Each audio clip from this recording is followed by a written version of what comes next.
السلام علیکم، میں یاسمین خان ہوں اور آج ہے 30 مارچ 2025 تک آج کا ویلاگ شروع کرتے ہیں۔ آج پھر انٹرنیشنل نیوز کو پہلے ہی لے رہے ہیں کہ جیسے کہ آپ کو پتہ ہی ہے کہ تھائی لینڈ میں ایک بہت بڑا ارتھ کوئک آیا ہے، اور وہ ارتھ کوئک 7.7 میگنیٹیوڈ کا آیا ہے، اور اس سے بہت زیادہ وہاں پر تباہی ہوئی ہے۔ یعنی کہ آج کی رپورٹ کے مطابق 1000 سے ابو ہلاکتیں ہو چکی ہیں،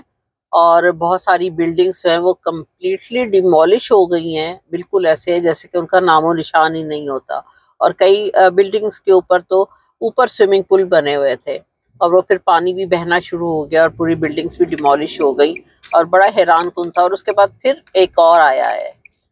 تو جس کا کہ میگنیٹیوڈ آئی تھنک تو 4 پوائنٹ سم تھنگ تھا، لیکن بہت سارے لوگ بھی اس میں زخمی ہوئے ہیں، اور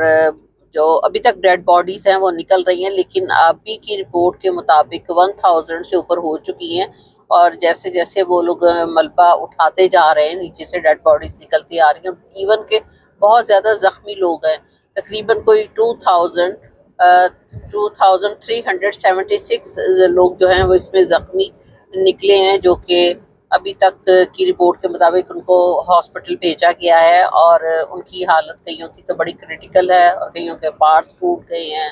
کئیوں کے باڈی پارٹس ایون لیگس ہیں، بازو ہیں، مختلف قسم کے جو انسان کے لگے ہوئے ہوتے ہیں، کافی زیادہ ان کو تکلیفیں اور چوٹیں آئی ہیں، کیونکہ وہ ایک قیامت کی طرح کا ارتھ کوئک آیا ہے، جو کہ ساری دنیا کے لیے بڑی حیران کن بات ہے، اور پوری کی پوری بلڈنگز جو ہیں وہ کمپلیٹلی ڈیمولش ہو گئی ہیں، جیسے وہ بنی ہی نہیں تھی زمین پر۔ یہ عالم ہوا۔ یہ ایک تھائی لینڈ کا میانمار جگہ ہے جہاں پر یہ زیادہ آیا ہے، وہ اس علاقے میں زیادہ تباہی ہوئی ہے۔ تو دوسری ایک اور بھی انٹرنیشنل نیوز ہے کہ آپ کو پتہ ہی ہے کہ ٹرمپ جو ہے وہ گرین لینڈ کو لینے میں بہت زیادہ انٹرسٹ رکھتا ہے، اور گرین لینڈ جو ہے وہ ڈنمارک کا حصہ ہے، وہ ایکچولی ایک جزیرہ ہے یہ، اور یہ جزیرہ دنیا کا سب سے زیادہ بڑا اور سب سے زیادہ جو اس میں خاص چیز ہے وہ یہ ہے کہ وہاں پر سب سے زیادہ منرلز ہیں، معدنیات ہیں۔ تو ٹرمپ چاہ رہا ہے کہ میں اس کو لے لوں، اور وہ نہیں چاہتے دینا، ظاہر ہے ان کا حصہ ہے۔ اب اس سلسلے میں اس نے اپنے وائس پریزیڈنٹ آف امریکہ جو ہے جے ڈی وینس، اس کو بھیجا ہے، ود وائف ہو گیا ہے، اور ساتھ اور بھی کچھ کیبنٹ کے لوگ گئے ہیں، تو وہاں وزٹ کر رہے ہیں اور وہ دیکھ رہے ہیں، لیکن وہاں پر جو اس وقت پاپولیشن وہ 56,000 ہے صرف اس جزیرے میں، تو یہ چاہ رہا ہے اس کو لینا۔ اب وہ ظاہر ہے جس کنٹری کا وہ ڈنمارک کا حصہ ہے وہ تو نہیں چاہتے دینا، وہ نہیں اس میں شامل ہونا چاہ رہے۔ اب یہ کہتا ہے میں نے ہر صورت لینا ہے، تو اب اس سلسلے میں اب یا تو آرام سے بات چیت ہو جائے، ادروائز تو پھر ایک ہی راستہ رہ جاتا ہے، جنگ، اور تو کچھ نہیں رہ جاتا۔ تو اس سلسلے میں یہ آج کل وہ لگا ہوا ہے، اور پھر اس سلسلے میں ایک اور بھی جو ان کی رشیا جو ہے، رشیا کہتا ہے تم نے لینا ہے لے لو، اس کو کوئی اعتراض نہیں ہے۔ اور جو این بی سی کی ابھی رپورٹ آئی، according to N B C report آئی ہے کہ as J D Vance heads for Greenland, Trump's land grab hopes get Putin thumbs up from Putin.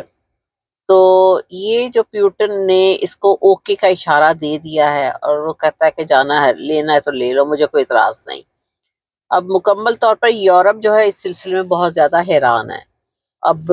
Europe نہیں چاہتا کہ ٹرمپ ایسا کرے، اور ٹرمپ کہتا ہے میں نے ہر صورت لینا ہے، وہاں پر بہت زبردست منرلز ہے۔ تو اب اس کے بھی دیکھیں جے ڈی وینس آتا ہے، وہ کیا رپورٹ دیتا ہے، کیا رزلٹ نکلتے ہیں، اور اس کے بعد ٹرمپ کیا ڈیسیژن کرتا ہے۔ پھر ایک اور رپورٹ ہے انٹرنیشنل، اس کے مطابق یہ ہے کہ ایران کو پھر اس نے خط لکھا تھا،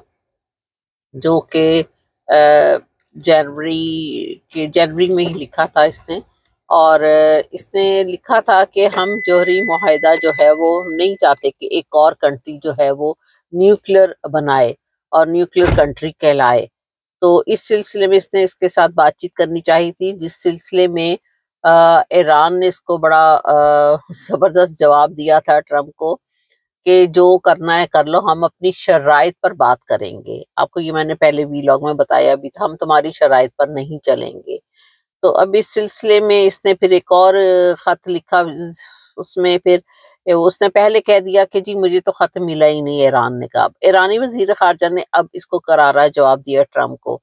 تو ٹرمپ نے خط کا جواب دینے کے لیے اس کو 2 ماہ کا ٹائم دیا تھا۔ تو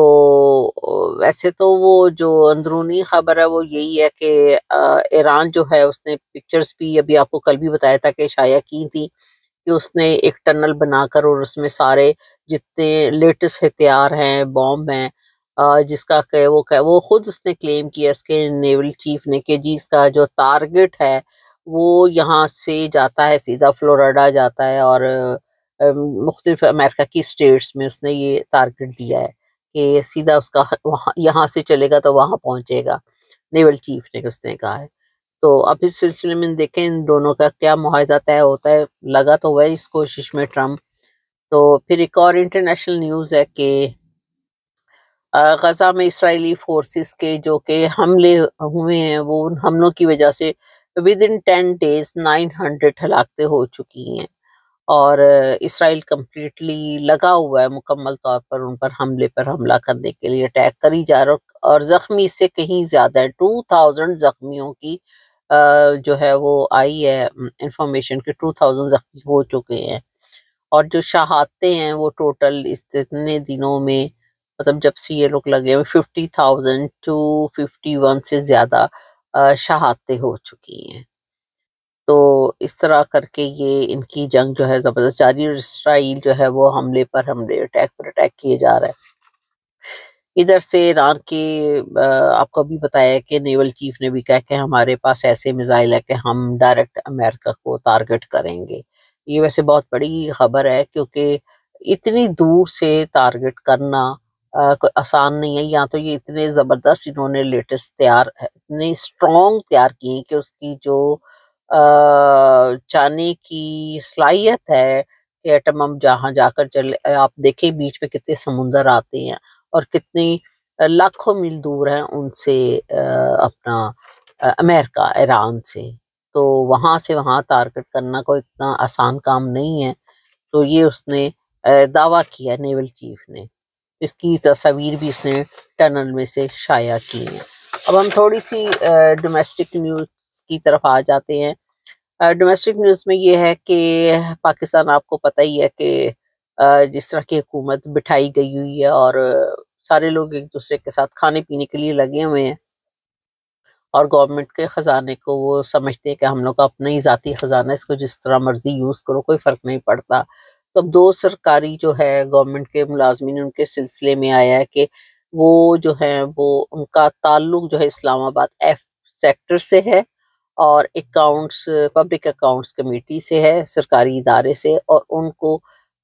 جو یہ ویسے میں جو نیوز دے رہی ہوں یہ ان کی رپورٹ کے مطابق ہے، فہیم اختر 92 کے جو ہیں ان کے مطابق یہ رپورٹ میں آپ کو دے رہی ہوں کہ یہ اسلام آباد میں یہ رہائش پذیر ہے، اور ان کو 84 کروڑ کا سامان سرکاری خرچے میں سے ان کے گھر پہنچایا گیا ہے۔ بتائیں، 84 کروڑ کا سامان ان 2 سرکاری افسروں کے گھروں میں پہنچایا گیا۔ اب ظاہر ہے اسی لیے دیا گیا نا کہ ان لوگوں سے انہوں نے کام بھی تو کوئی اہم لینے تھے نا، جو ان لوگوں سے کام بھی لیے جائیں گے، تو سرکاری خزانے میں سے کیا ہے۔ پھر اس کے بعد ایک اور بھی، مطلب پاکستان کے پیسے کو کس طرح اڑایا جا رہا ہے، ادھر سے IMF سے قرضے یہ لوگ لے رہے ہیں، اور وہ سارا پاکستانی عوام پر قرضہ چڑھ رہا ہے، ان سے ٹیکس کی صورت میں ہائی ٹیکس لیے جا رہے ہیں، ان سے غریب لوگوں سے ویسے پیسہ لیا جا رہا ہے، اور اپنے کام نکلوانے کے لیے یہ لوگ خود بھی پیسہ خرچ کر رہے ہیں، اور سرکاری افسران کو بھی کس طرح خوش کیا جا رہا ہے۔ تو یہ پاکستان کے پیسے کو کوئی پوچھنے والا ہی نہیں ہے، تو کوئی جو پوچھے گا اس کو پکڑ لیں گے، اس کو ماریں گے، اس کو اندر کر دیں گے، اس کو اریسٹ کریں گے، اس کے اوپر مقدمے بنا دیں گے۔ تو یہ صورتحال پاکستان میں جا رہی ہے، لیکن ایک دن ضرور ایسا آتا ہے کہ جو ظالم کا ظلم ہے وہ کب تک کرے گا، ایک دن تو خدا کی پکڑ میں وہ آ ہی جاتا ہے۔ یہ تو ہم لوگوں کا ایمان ہے، اور ہونا بھی چاہیے، اور ہوتا بھی ہے۔ کہتے ہیں نا قرآن پاک میں کہ شیطان کی رسی دراز اللہ پاک کرتا رہتا ہے، پھر ایک ہی دفعہ کھینچ لیتا ہے، تو ایسے ہی ہو رہا ہے یہ۔ پھر اس کے بعد پاکستان میں آیا کہ 3 ماہ کے دوران بچوں میں زیادہ ایڈس کی بیماری آ گئی ہے۔ اب یہ بڑی حیرانگی کی بات ہے کہ بچوں میں ایڈس کی بیماری کیسے آ گئی ہے؟ یہاں کیا وہ پیدا ہی ایڈس والے پیرنٹ سے ہو رہے ہیں، یا ان میں بچوں میں جو آئی ہے یا چھوٹی عمر کے بچوں میں آ گئی ہے، تو وہ کس طرح آ گئی ہے؟ تو اس کا اور یہ تو بڑی خطرناک بات ہے، اور ان کا چاہیے کہ پاکستان کو کمپلیٹلی فوری طور پر اس کا جو ہیلتھ کا سسٹم ہے اس کو فوری طور پر ان کو دیکھے، اور ان کا جو ہے وہ کیا جائے کہ ان کی انویسٹیگیشن کی جائے اور ان کو پراپر ٹریٹمنٹ دیا جائے فوری طور پر۔ تو یہ چند ایسی نیوز تھی جو کہ میں نے کہا۔ ہاں، پھر ایک اور بھی نیوز ہے کہ آپ کو پہلے بھی میں نے بتایا تھا کہ جو بلاول بھٹو ہے، ویسے تو بلاول زرداری ہے، بھٹو تو نہیں ہے، وہ بلاول زرداری جو ہے اس کو 9 ارب روپیہ ان لوگوں نے وفاقی حکومت نے اس کو دیا ہے کہ جی یہ سوابدیدی فنڈز میں سے، پتہ نہیں سوابدیدی اردو میں کسے کہتے ہیں، بہرحال جو میں نے سنا ہے وہ لفظ استعمال کر دی، مجھے اس کا مطلب نہیں پتا ویسے، تو کہ جہاں مرضی اس کو خرچ کرو، یعنی کہ ابو جی کا پیسہ ہے کہ جہاں مرضی خرچ کرو، پاکستان گورنمنٹ کا پیسہ ہے، پاکستانی خزانے میں سے دیا گیا ہے، اور اسے کہا جہاں مرضی خرچ کرو، اور ان کے ایم این اے کو 25 کروڑ روپیہ دیا گیا ہے۔ یہ سب خزانے میں سے لٹایا جا رہا ہے، اور کون پوچھے گا؟ کوئی نہیں پوچھ سکتا باہر، کیونکہ پاکستانی قوم جو ہے کوئی بھی ہمت نہیں کر رہی، وہ چپ کر کے اندر گیدڑوں کی طرح بیٹھے ہوئے، گیدڑ ہے گیدڑ۔ تو یہ چند نیوز تھی، میں نے کہا میں آپ کو بتا دوں۔ تو جو ہے وہ میرے چینل 7RY کو بیل کو آپ ٹچ کیجئے گا، اور آپ لوگوں کو میں ڈیلی بتاتی ہوں کہ آپ لوگوں کو میں ویوز پڑھتی ہوں۔ بہت بہت شکریہ، اور اپنے کمنٹس بھی دیے گا۔ Thank you very much.